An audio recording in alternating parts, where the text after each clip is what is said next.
Alright, ladies and gentlemen, welcome back. I'm your host, Chris Crenshaw, and we are live from the 336 once again for episode 126 of the A15 Exchange. It is the first of the new year. It is the first episode of 2023, and I am having a no good, horrible, bad day. Alright, I am recording this at 2:11, which is the latest I have ever started one of these. Also, the camera might be crazy. The audio might be crazy, alright? I have no plate on the camera because I somehow lost my plate. I recorded this episode already in the morning, and I had no audio for the entire episode except for the last part in which I plugged the mic in correctly after my assistant, to keep their name anonymous, of who helped me today, even though I'm sure he might be watching, forgot to turn on the mic. So I did not record the first part of this podcast. So this is my second go around, 2:11. I recorded this at my dad's house, so I was at the desk. Instead, I'm here at the couch.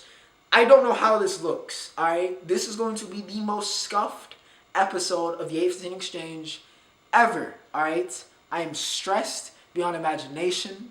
I didn't even have my chain out. I didn't even have the Cuban out because I just had to throw them back onto my shirts after bringing up all my stuff out of my car. It's too much, alright? It's too much. I'm flustered. But you know what? I won the fantasy championship, and the USC is currently leading the Rose Bowl, so fight on.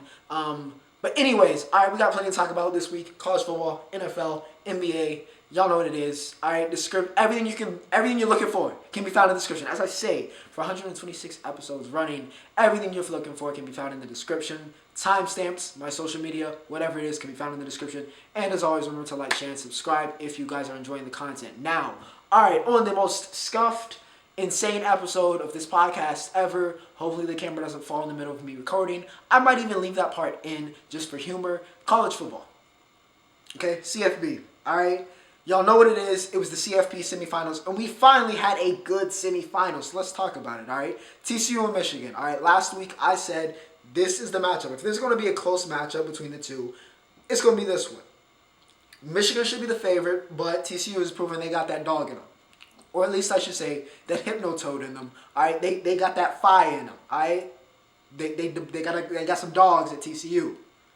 But Michigan is still Michigan. They've been great all year. They're undefeated, so on and so forth. They should probably be the favorite, but TCU, don't be surprised. That defense is way better than people, I think, give them credit to. It's going to be a very interesting game. And boy, oh boy, was the Fiesta Bowl an interesting game, if I say so myself.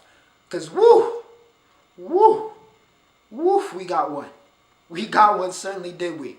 Alright, unfortunately though, for Wolverine fans around the world, they took that L 51-45.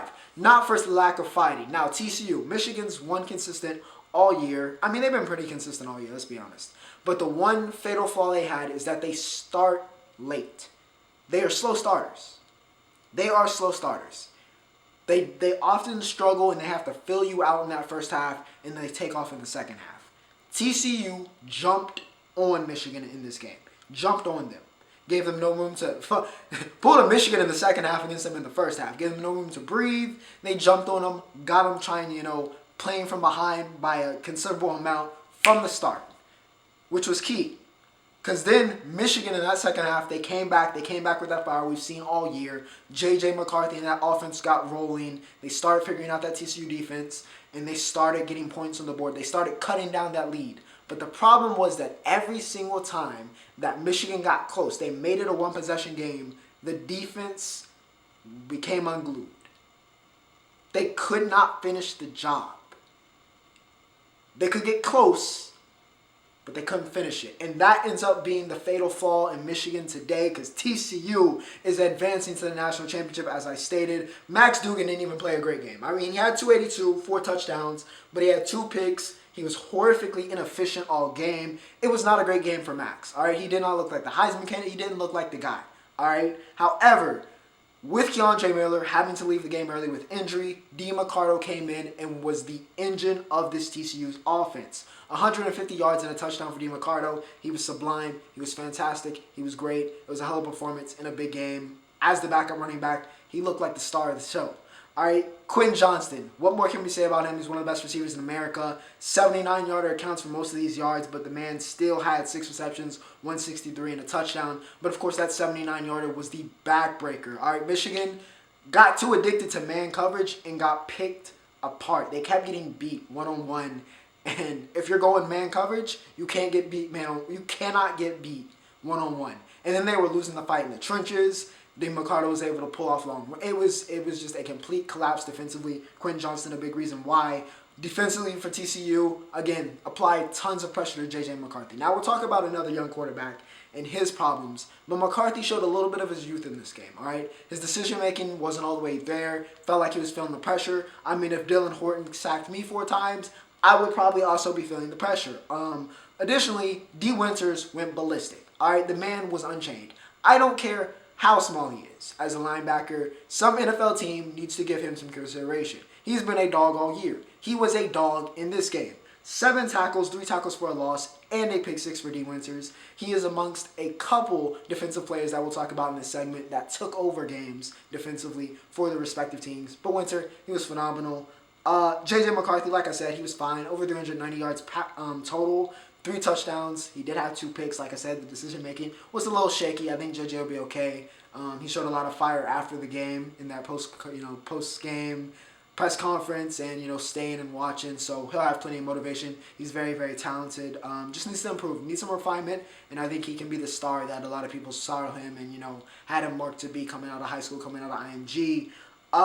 Ronnie Bell's an NFL receiver, 6 receptions, 135 and a touchdown. He's going to make some NFL team very, very happy. Roman Wilson was a dog in this game as well, 5 receptions, 104 and a touchdown. And of course, Jake Moody is one of the best players in college football and certainly the best kicker. A 59-yard bomb that would have been good for 60. He is also going to make some NFL team very, very happy.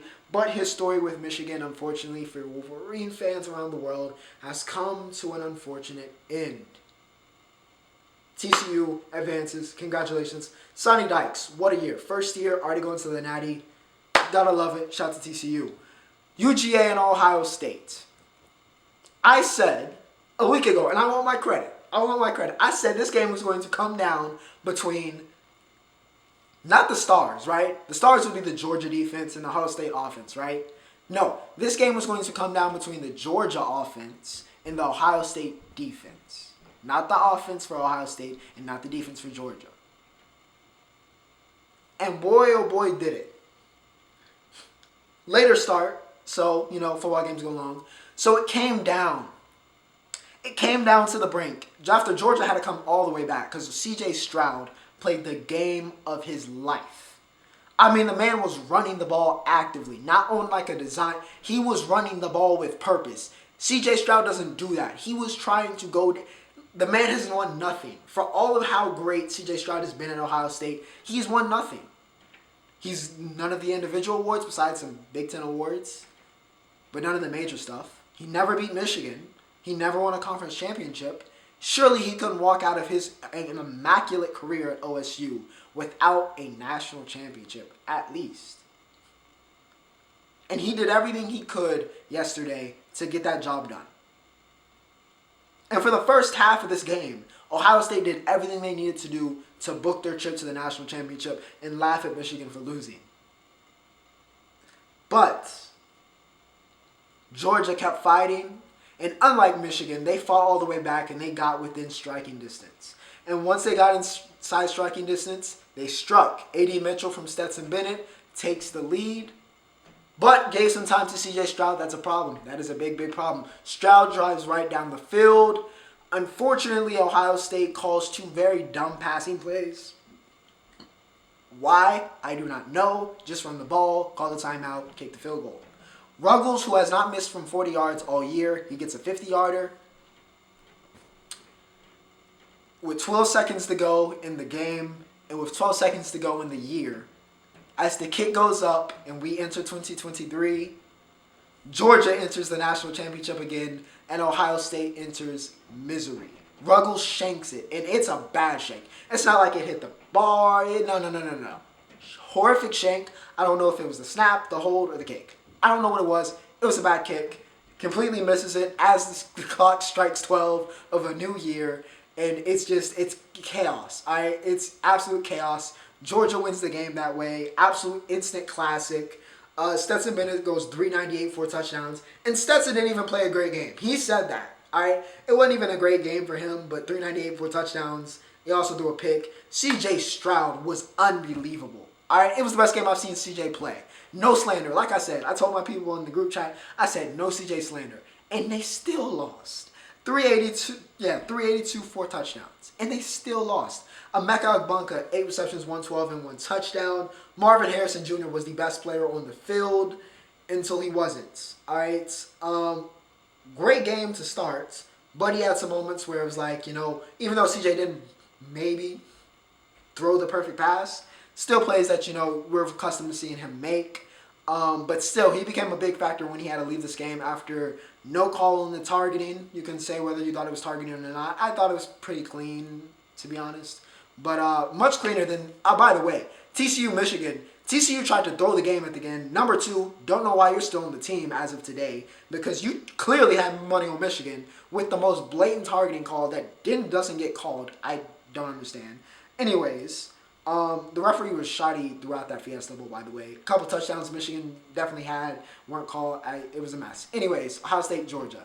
That doesn't get called. MHJ gets a concussion. He's out for the game. And that, hampers that offense as they weren't able to score as much as they were when he was there and he had those 5 receptions, 106, and the 2 touchdowns while he was active. And that changed the game. And that defense, I said it. Ohio State's defense has picked and choose when they want to play defense all year. All year we've said it.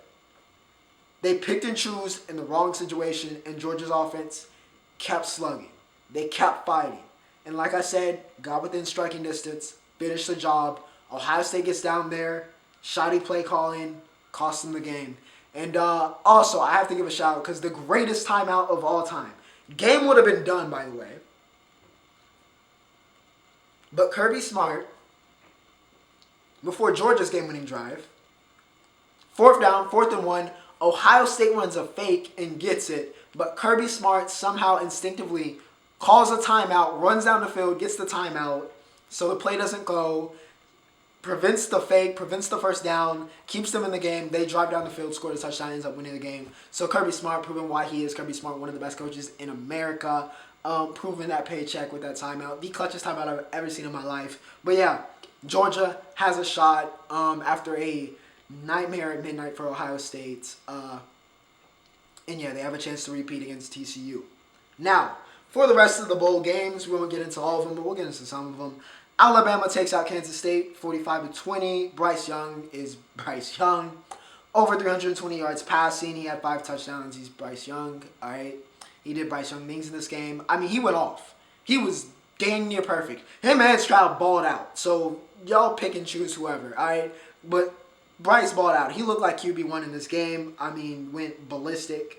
Brian Branch also went ballistic, looked like the reincarnation of Minka Fitzpatrick. The man had 12 tackles, 1 sack, 4 TFLs. Oh, and by the way, an interception. Insane game for Brian Branch. Played himself into the NFL draft, not the NBA draft. I mean, he played so good. He could play in the NBA. But yeah, he played himself into the NFL draft. Masterclass from him. Deuce Vaughn also had 100 yards and a touchdown. But Kansas State's offense and defense just were not there. Couldn't stop Bryce Young offensively. And then, from an offensive standpoint, Will Howard was fooled all day. Branch, that secondary, just got to him. The pressure, Will Anderson, Dallas Turner, so on and so forth. They were in his face all game, causing all types of issues. Deuce Vaughn was really their only source of offense. That's not going to work against Alabama. They get the win. Tennessee and Clemson in the true Orange Bowl. All right, it was the Orange Bowl with the 2 top orange teams, so that works for me. Hendon Hooker didn't play, but his impact was felt through his roommate, best friend, teammate, Bazooka Joe. All right, Joe Milton's got a cannon rocket laser, whatever you want to call it. All right, the man's got a ballistic missile attached to his right arm, and my goodness, was he slanging. All right, 251 and 3 touchdowns for Joe. Joe went crazy. He got MVP. Squirrel White, 9 receptions, 108 and a touchdown. Aaron Beasley, give yourself a pat on the back. Give yourself a round of applause. 12 tackles, 2 sacks, 4 TFLs. Aaron Beasley was tackling everything with a pulse. If it had a pulse and it twitched, Aaron Beasley was trying to tackle it. All right, the man was unstoppable. Unstoppable defensively. He was causing all types of issues for Clemson. He was everywhere. All right, he was everywhere. Everywhere Kate Kluman looked, there was Aaron Beasley. 24 was everywhere. He played a great game. Shout out to Bees. If Milton didn't get MVP, he honestly should have got it. Cade. Now, Cade was okay, but he played like a freshman. And he's got to get out of that tendency he has of dropping back and then dropping back some more. And suddenly you have a 20-yard sack and you put yourself out of any type of field goal range or just any type of drive. Kills all momentum. He's got to learn to step up in the pocket. And his decision-making's got to improve. Now, it's his first start against Tennessee of all teams. It's a tough scenario. But he showed the talent, showed the athleticism, showed the arm. But got to improve on those things. Got to improve that. And Dabo needs to take a look in the mirror about what he wants this Clemson team to be. He does. Brandon Streeter had 102 plays and he scored 14 points. Unacceptable. Unacceptable. 102 plays and you scored 14 points. And this has been a problem for a while. When they had Tony Elliott, whatever it is. The play calling has to get better. He has to re-examine. I know he has his culture. I know he has his ways. But Dabo needs to re-examine his program before college football leaves them in the dust. Because that is the direction it is heading, regardless of who you have as your quarterback, regardless of your talents. All right? And you don't have the same talent you had a couple years ago when it was Etienne and Lawrence, and even when you had DW4. All right? T. Higgins, the Power Rangers, you don't got them right now. So you need to reevaluate what you have and how you want to run this program before you run it right into the ground after you ran it right to the top. All right? Needs to reevaluate that. Other bowl games, Maryland won the Sicko Bowl in the Duke's Mayo Bowl. Mike Loxley gets the big hat, gets the Mayo bath, which is brilliant, disgusting, but brilliant. Shout out to the people I know who have a hand in that. But yeah, Maryland, Sicko. I mean, just a sick game, a bunch of turnovers. It was sick. Entertaining, but absolutely disgusting display of football in that game. Pittsburgh upsets UCLA and DTR. Those teams were going back and forth pregame, going back and forth throughout the game. DTR had the highest of the DTRs. He also had the lowest. It was the true DTR experience. The true DTR experience. You know, brilliant plays. Wow, this guy is franchise quarterback maybe. Well, then what is he doing? He's doing entirely too much. All right, it was peak DTR. He even got injured before he could make the passing yardage record. It was peak DTR in this game, and Pittsburgh came. They balled out. Offensive display was fantastic, and they made plays when it mattered. They get the win. Notre Dame takes out South Carolina in another entertaining bowl game. Tyler Buckner, brilliant at sometimes, got off with sometimes, but you know what? When it mattered, what do we always say? When it matters, you better show up. And he showed up. He looked like the 5-star in the game. The moments that mattered, Tyler Buckner delivered. It's going to be very, very interesting to see what that quarterback situation is, though, for Notre Dame next year with rumors about Sam Hartman coming over from Wake Forest. Do you ride with Buckner? Who knows? But you know what? Marcus Freeman made the best decision of his life when he became Catholic because they became a different team. And this game honestly epitomized both South Carolina and Notre Dame season. Very entertaining game. That was college football. Now for the National Basketball Association. Let's talk about two government experiments. All right, one is Slovenian, one is American, and we know the American very well. We also know the Slovenian very well, but, nonetheless. All right, Luka Doncic, my MVP favorite currently. Even though there's a certain center that's won it twice, that is very much so knocking on the door currently. But Luka, this week, he lost his mind. All right, he lost his mind, to be completely honest. Put up some smooth stat line versus the Knicks. 60 points, 21 rebounds, a 60-20-10, a triple-double? Bro, what? In 2022?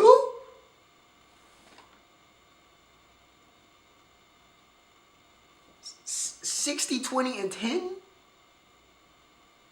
Beyond me. Beyond me. And then he follows it up a couple days later, yesterday actually, 51-6-9. And once again misses a free throw. Against the Knicks, he missed it to, hit the game, one to send it to overtime. This time he misses it to clinch the game. All right, Luka is playing out of his mind. Mark Cuban, get this man some help because he needs to be playing in the most meaningful games possible during playoff time. All right, we need to see Luka on the grandest of grand stages. All right, the man is ridiculous. He is playing on a different level right now. My MVP favorite right now because he's just ridiculous. All right, 60-20-10 speaks for itself, and then he drops 50 the next day. 2 games before the 60 game, he dropped 50 before that. It's ridiculous. All right, Luka out of his mind. The other government experiment is the one we've known for 20 years. It's LeBron James. All right, the King turned 38 on December 30th. You know, in 2009, 2 decades ago, crazy, right? Sounds very crazy to say that's 2 decades ago, but he scored 48 against the Hawks. He was much younger back then, much younger. Now at 38, he scored 47 against the Hawks to go with 47, 10, and 9, and got the win on his birthday. When Savannah James shows up and it's LeBron's birthday, forfeit the game.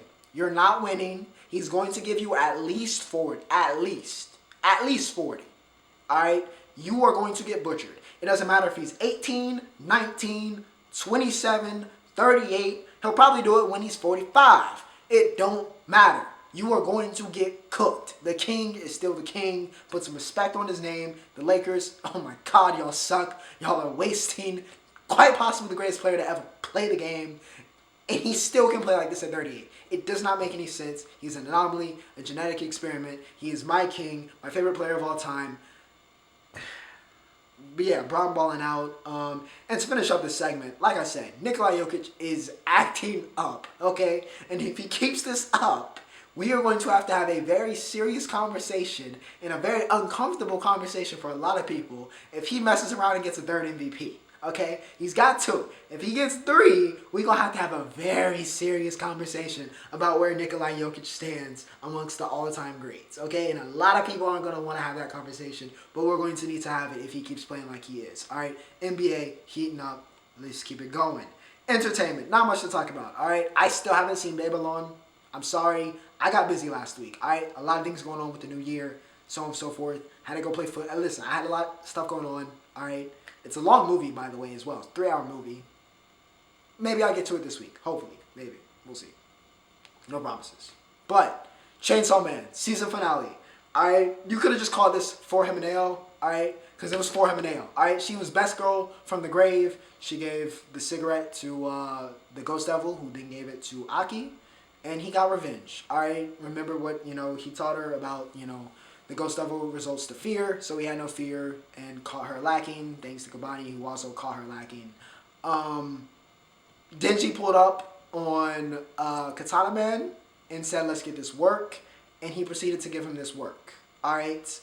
Outsmarted him, showed that, the training arc had paid off, and then Aki pulled up on him, and they said, you know what, this is for Himeneo, we gonna link up, and we gonna take your kids from you. Alright?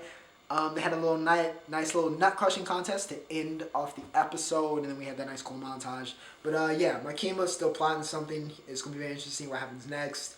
The trio of Power, Aki, and Denji seem to be living in harmony for now. We'll see. But yeah, overall, another great episode. Very excited to see where it goes next. I'm gonna miss it. I don't know if I'm gonna be able to resist, reading the manga. So you guys might even get more Chainsaw Man content very, very soon if I just tell you what I read in the manga. But yeah, another great episode, and yeah, very, very enjoyable anime. Glad y'all recommended it. Yeah, that was entertainment.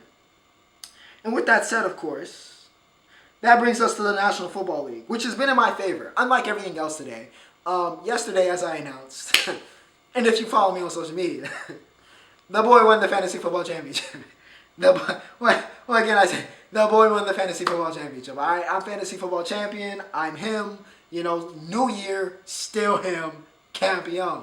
What can I say? Alright, the boy won the Fantasy Football Championship. What can I say? Shout to DJ. Shout to X. We'll get to them. Alright, let's talk about another win I had this week, and that's the Dallas Cowboys. What do you know? We played the Tennessee Titans. I'm not going to sit here and act like this was like some brilliant masterclass of a game, because it really wasn't. Alright, Titans didn't have Tannehill. They didn't have King Henry. Alright, we did what we were supposed to do. Dak, 2 touchdowns. He also had 2 picks, though. CeeDee Lamb went off, though. 11 receptions, 100 yards. Dalton Schultz had 2 touchdowns as well. So, yeah, they played well. Defense handled business, did what they do. Titans really didn't have a shot. But, yeah, winning this game was very important. We'll get to why.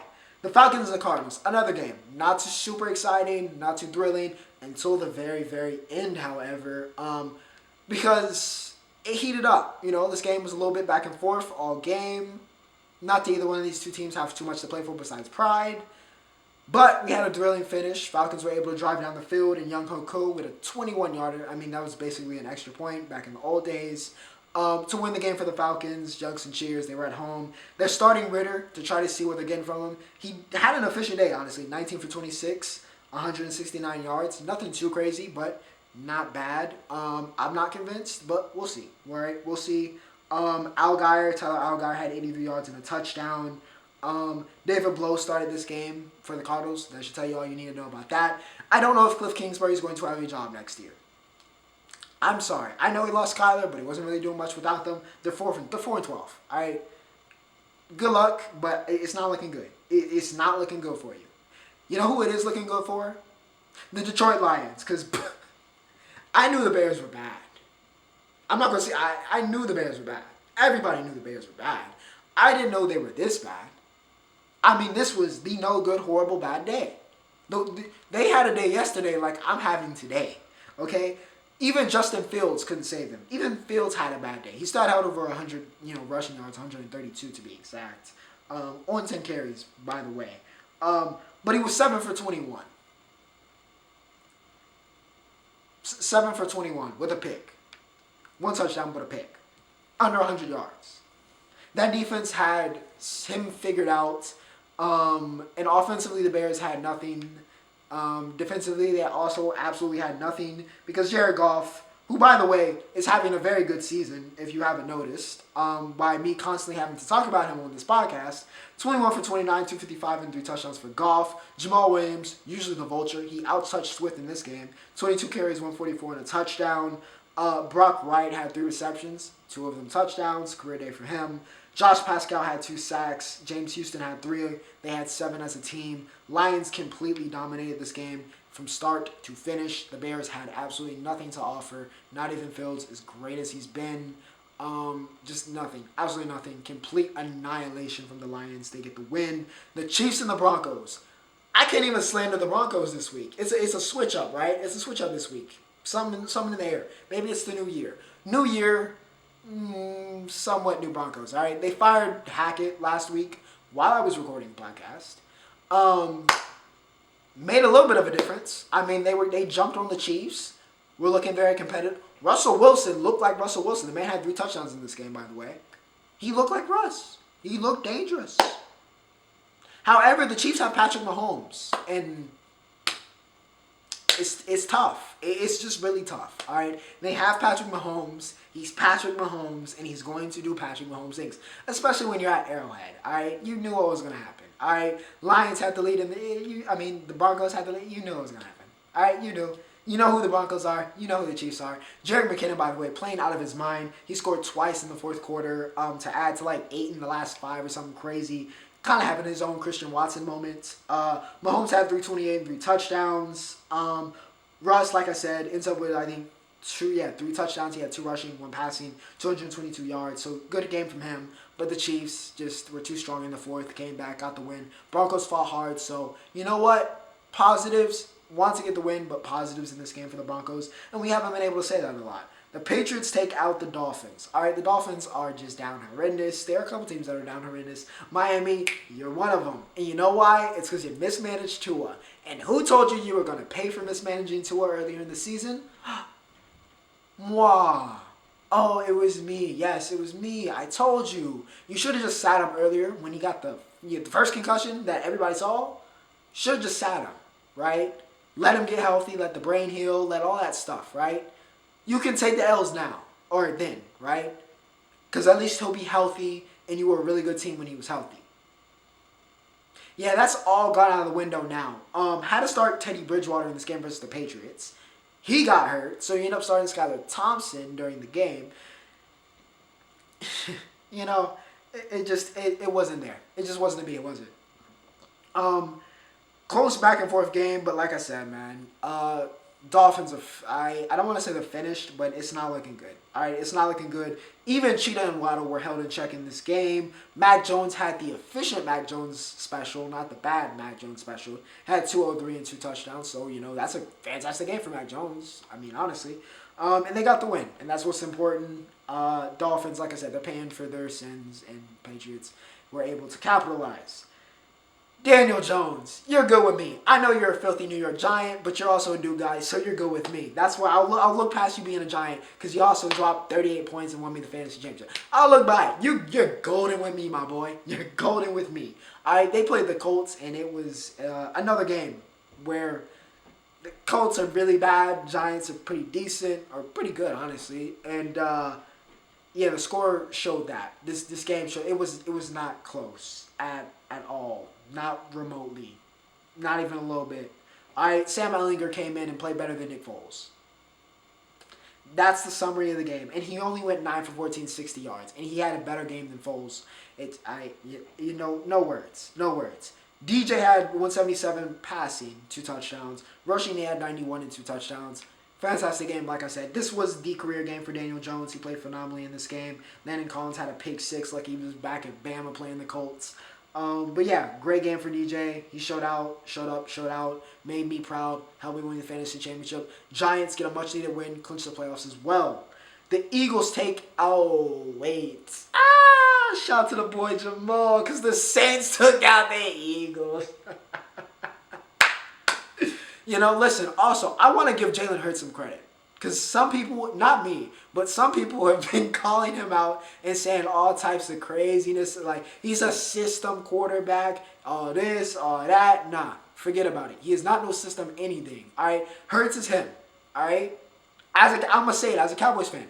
Hurts is him. Pay him his respect.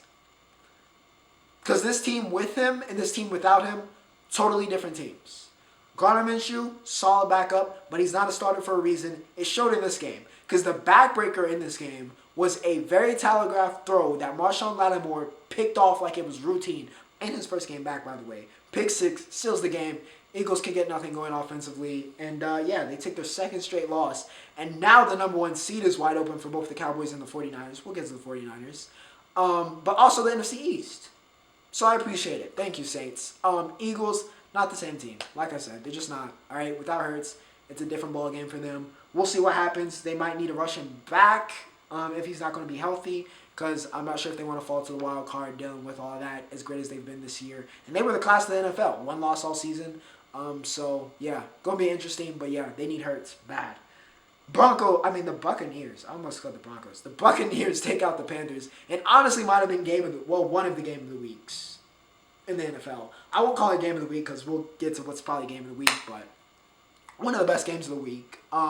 Even though it was torture for the Panthers. Because, they were winning the game going into the fourth quarter. But, they're playing Tom Brady. But Tom Brady hasn't necessarily been Tom Brady this year, has he? He hasn't. The GOAT hasn't been the GOAT. He's looked washed. I said it like, he looked washed. It's what it is. Call it the divorce, whatever it is. He's looked washed. He was not washed. He was not washed yesterday. He was not washed. It was classic Brady. The Carolina Panthers had nobody. Nobody. They even brought back Josh Norman. Not that it mattered. They had nobody out there that could cover Mike Evans, and that was a problem. Because Tom Brady went 34 for 45, 432, and 3 touchdowns. And all 3 of those hat tricks of touchdowns went to one man.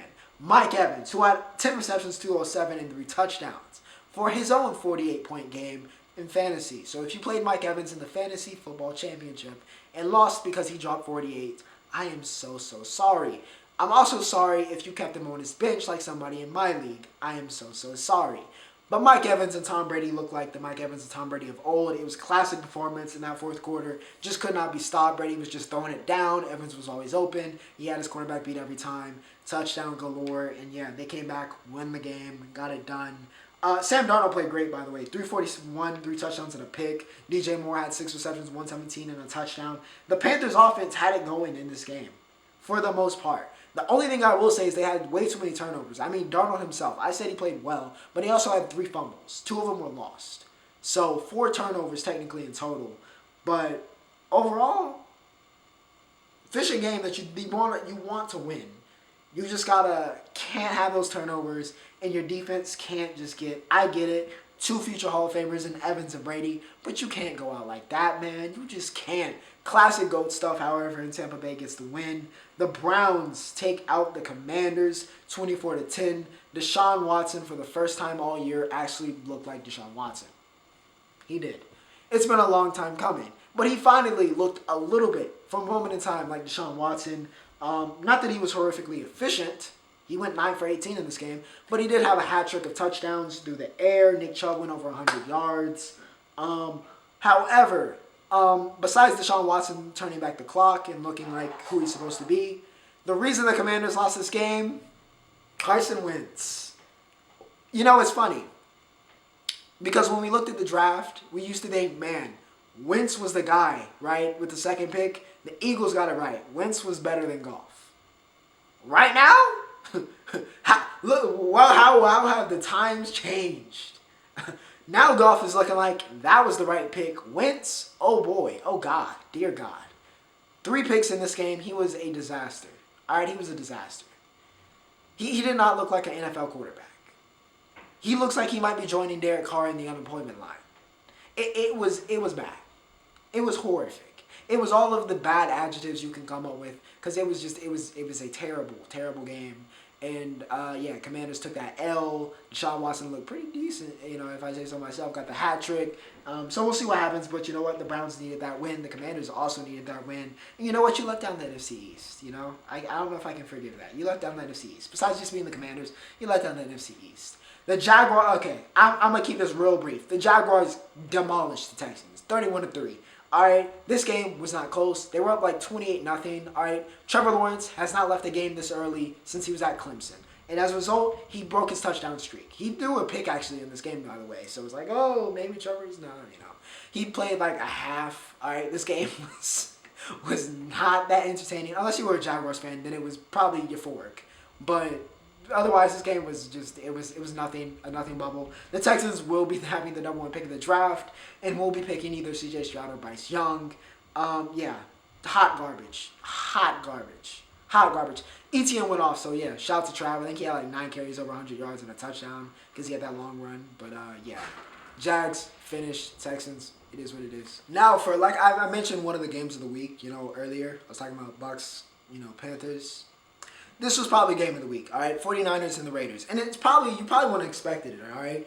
Jarrett Stidham was starting this game for the Raiders since Derek Carr has been put in timeout, basically, by the Raiders, to be completely honest. And you know what? Stidham played a good game, 365, a hat trick, two picks, though. He did throw 2 picks. But you know what? For all intents and purposes, he played a solid game. He really did. Devontae Adams with 7 receptions. Yeah, let's pull this up. 7 receptions, 153, 2 touchdowns. Darren Waller scored. Josh Jacobs got knocked out of the game, came back, scored the one to send it to overtime. Things were looking up. Things were looking up for the Raiders, actually. Unfortunately, the San Francisco 49ers are on a tear and now have won 9 straight games. All right, they cannot be stopped. All right. Defensively, they didn't even have it this week. Usually it's the defense, right? It's Bosa, Fred Warner, so on and so forth, right? That's who we're talking about when we're talking about the 49ers. The defense is ridiculous, probably tops in the NFL. They didn't have it this game, all right? Besides the 2 picks, they didn't have it. It was the offense this game, all right? It was Christian McCaffrey this game, okay? 121 yards rushing, 72 yards receiving. He had a touchdown. Brock Purdy goes 284, 2 touchdowns. Had a pick, but, 284. Brandon Ayuk looks like the breakout player that people finally wanted him to look like in this game. 9 receptions, 101, and a touchdown for Ayuk. And like I said, defense wasn't too crazy. It really wasn't. But made some stops in overtime. Offense was able to get down the field. They made Raiders pay for it. And you know what? In one of the best games of the week, if not the best game of the week in overtime, 49ers are able to get it done. Rather exciting game, even without Carr. Devontae Adams was great. Ayuk was great, making plays. They were trading field goals back and forth in the 4th quarter. There was a little bit of a push and pull there, but yeah, 49ers get it done, 37-34. They now are fighting for the number 1 seed next week. Going to be very interesting. The Seahawks take out the Jets. Again, the Jets, I feel bad. I really do feel bad because I feel like y'all haven't won a game in about 2 months. Mike White finally came back down to earth. All right, he threw 2 picks. He looked like a backup quarterback in this game and not a starter. Finally. All right, Geno Smith had 183 and 2 touchdowns. Kenny Walker had 133. It wasn't great. It wasn't pretty. Y'all did not have any offensive output. Defense wasn't bad, but it was not enough. DK Metcalf, look, he got scrapped by Sauce Gardner, so I guess that's the positive. But it was not a good game for the Jets as they take yet another L. Seahawks get the win. Vikings have to be one of the worst good teams of all time. Anytime they play a game of any type of substance or any type of impact or any type of value, they fold like a lawn chair. Every single time. Without fail. And once again, playing the Packers and Lambeau, divisional foe, Packers looking like they're back on track potentially. Vikings need to roll in here, express their dominance, show why we're at the moment 12-3, get the job done, prove to everybody, you know what, we're not too bad, we can get it done. Right? That was the plan.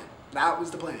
Unfortunately, it ended with them losing 41-17 and getting blown out by another team that was supposed to be inferior to them once again for, I think, probably the fourth time this season, because I think every single one of their losses have been like that. Okay? But the story of this game was not Kirk Cousins throwing 3 picks, though that was, important. It definitely wasn't Aaron Rodgers.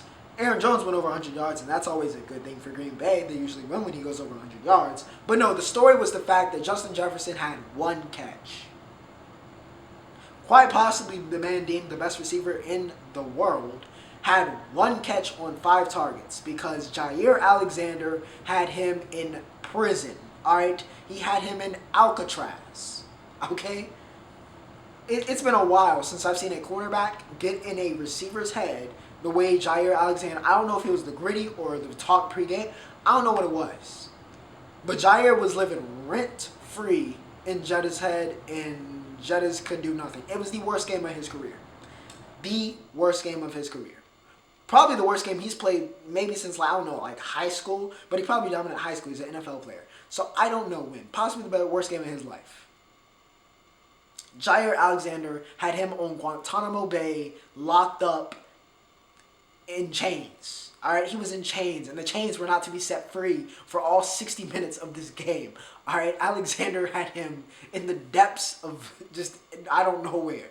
Alright, he was non-existent in this game. He turned him into a ghost. Jaire Alexander once again proving why he is one of the best defensive backs in the planet. But, yeah, Packers demolished him, 41. Kayshawn Nixon continues his great season. He had a kickoff return for a touchdown that they caught on the mobile cam that falls diagonally down the field. So that was cool. That was cool to see on red zone. But yeah, Packers dominate, stay alive. Vikings just fraudulent activity. The Chargers take out the Rams. Baker Mayfield comes back down to earth after he's been living on a different planet. Jay Herbo, I'm reinstating the nickname. 21 for 28, 212, and 2 touchdowns. Austin Eckler, my boy, my MVP, my leader in touchdowns in the NFL, even though he didn't make the Pro Bowl somehow. Somebody can please explain that to me.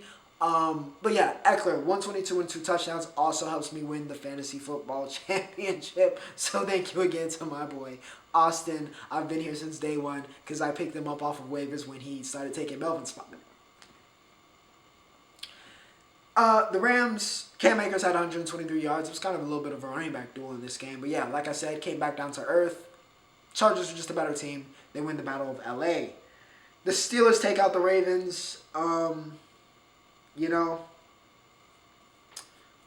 really shouldn't say anything positive about the Steelers this week. I really shouldn't. But I'll give your defense credit. They all balled out. Pickett wasn't bad. Najee Harris was fantastic. Looks like he's back on track. And y'all get the win. Alright, I really shouldn't say anything positive about y'all because of a particular person, but I will hold off. Y'all got the win. Y'all showed up when it mattered. Ravens, Tyler Huntley is just not that guy. Maybe y'all should play Lamar Jackson because Tyler Huntley is not a good alternative. He did not play good quarter. He did not play the position of quarterback well. He just didn't yesterday. Wrong decision making, turnovers, whatever you want to call it. He checked off all the boxes for negative quarterback play and being a reason why they lost the game. But of course, he wasn't the ultimate reason. Even though defense played solid. I mean, they only gave up 16 points. But yeah, classic NFC North game. And the Steelers beat the Ravens. Yeah, that's pretty much it. That was nice football. And with that said, ladies and gentlemen, that does bring us to the Roundup. And what that means, footy. Alright, so let's talk footy. Alright, before we get to hockey and Bedard and all the insane stuff he's doing, let's talk about the machine. Alright, the machine is back. Premier League is back. He was back last week, but now everything is back. And he is still the machine. Though, let's preface this, even though PSG, for the first time, by the way, no more unbeaten teams in Europe. PSG lost. Mbappe finally did not save them from, losing. But let's do this, all right? Before I start praising Haaland, he is not by any means better than Kylian Mbappe. He's a better pure goal scorer. I'll give him that. He's a machine, all right? He is not better than Mbappe. I know y'all want to start it because Ronaldo is washed and headed to Saudi Arabia to play for $200 million, which I honestly get it, but, you know, what about the competition? You know what? Anyways, I don't really want to talk about CR7. I know, you know, with him gone, Messi, doing Messi stuff, you know, we need a new argument, right, in soccer. We need somebody, please. Haaland, Mbappe, please. No, not yet. Until Haaland wins something of, like, substance and shows up on those big stages that Mbappe has been doing for the past, 5 years? Then we'll talk. For now, they're just two great young players and probably the two best players of this upcoming generation. Doesn't mean that Haaland is on that level, because he's not. Though he's been phenomenal, looking like he might break the Premier League scoring record, but we'll see. All right, Haaland, still a machine. I said PSG lost. Oh, yeah, Arsenal, top of the table going into 2023. This is why you don't fire managers instantly. All right, this is why, okay? Y'all wanted to get rid of Arteta. They stuck with him like, you know, this is their job. Keep with the manager. Let him get his own players. Let him get the youth movement going. And look at it paying off for Arsenal, all right? We even got Eddie Nketiah looking like he might be a star, okay? Not that there's anything wrong with Eddie. You know, he's still fairly young. He could be something promising. But, you know, you got Saka, you got Martinelli. They're balling out, all right? Arsenal balling out of control. Martin Odegaard is world class. He is who we thought he was. And he's looking like that $39 million they got him from Real Madrid will be a steal that we will be remembering for a very, very, very long time. El Capitano, Gunner's looking really, really good. Now, in some sad news, however, in the soccer world, the legendary, the OG GOAT, Pele, the Brazilian legend, passed away. Saw it coming. We saw the health issues during the World Cup. So, unfortunately, as sad as this is to say, it's not really too surprising. But, yeah, still very sad moments. 3 World Cups, all-time leading goal scorer at one point, universally recognized as the greatest player of all time. If there's something you see a modern player do, he probably did it first. So, yeah, Pele, absolute legend, and he was a hell of an ambassador for the sport of football, soccer, whatever you want to call it. So, yeah, his legacy will be remembered for eons and eons and eons. And, yeah, you know, tribute to the legend, rest in peace. World Juniors. All right, I said I was going to talk hockey. Here it is. Connor Bedard is not a human being. I said Luka and LeBron were genetic experiments by the government. Well, Canada's is not basketball. They said, nah, y'all can have it. Americans, Europeans, y'all got it. We're just going to do it in hockey again, okay? Because the next one is looking very much so like the next one. He's on pace to break Forsberg's both of his single session and career World Juniors points records. You know, last week we talked about Canada, you know, fumbling the bag. They weren't here at all. They weren't here for all of that. All right. He said, you know what? We not losing no more. If I have to score every single goal, get a hat trick every game, hat trick of assist, whatever it is, I will win by any means necessary. And Bedard has done just that, proving why he is a generational prospect, why he is the number 1 pick up coming next year, and why he is just he's Connor Bedard. He's him. All right. He's him. Capital letters H-I-M. He's him. All right, and he's proven why at the World Juniors he's looked like the best prospect. Even with Fantinelli, who a lot of people thought was creeping up on him and Michkov, nah. Bedard, different level. He's clearly the best player at World Juniors. Canada's back on track. America also, you know, fell. Look like they're back on track. We'll see what happens in World Juniors. We'll talk about that next week as we hit knockout stages. But, yeah, Bedard on a different level. He is who we thought he was. He's going to make some NHL team. Maybe Chicago, maybe somebody else. Very, very happy next season. But without further ado, ladies and gentlemen, I hope you guys enjoyed. First episode, probably extremely scuffed because Lord knows what this looks like considering everything that happened that I explained at the beginning of this episode. But you know what? We made it work. A15, episode 126, first episode of 2023. It is going to be a very, very good year, just like 2022 was. But for now, Ocho, signing off.